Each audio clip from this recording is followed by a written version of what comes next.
Number 3, using the graph A, what is the slope? So since the line is already drawn for us, I want to notice if it is positive or negative. So it's going upwards, so I know that my slope is going to be a positive one.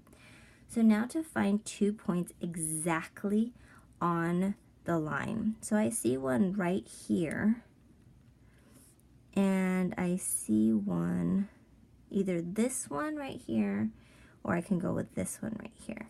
I think I'm going to choose this one and go ahead and find my rise over run. Since it's not telling me what the units are, I'm going to assume that they're 1 each. So if they're 1 each, I can count 1, 2, 3, and then 1, 2, 3, 4, 5. So I can safely say that my slope is 3 over 5, and it's positive because it's going upwards. Then it's asking in B, what is the y-intercept? Remember, the y-intercept is the point that lands on the y-axis. And this is your y, this is your x. So at this point, it's going to be positive 1, positive 2. So my y-intercept is positive 2. Now because I have my y-intercept and my slope, they're asking me to write an equation for the function. So this is definitely a function because there's one input and one output.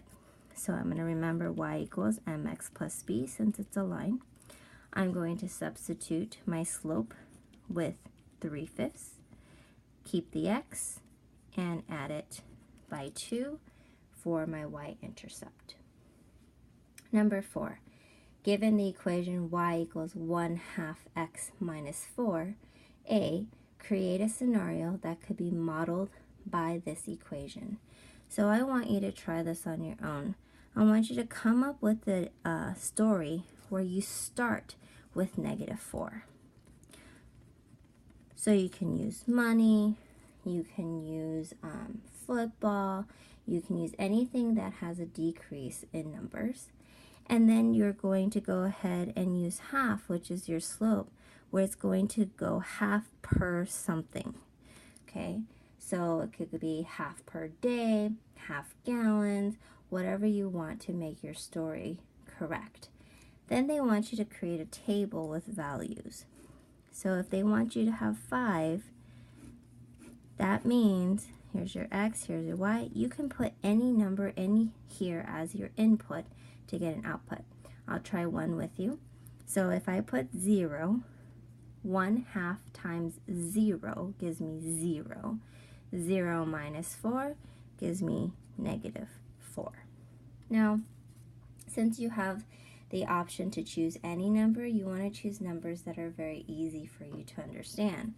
So I know I said I would only do 1, but let me try another one with you. For example, if I use 2, I'm going to do 1/2 times 2 minus 4. So 2 times 1 gives me 2. 2 times 1 gives me 2 minus 4. I end up with 1 minus 4, which gives me -3. Now, you don't always have to use positive numbers here. You can also use negative numbers. It's to your liking. This is your table. You get to choose. And eventually, they're going to ask you to graph it whenever they have you create a table. So go ahead and finish the rest of this table. You need to add 3 more inputs and find out what the output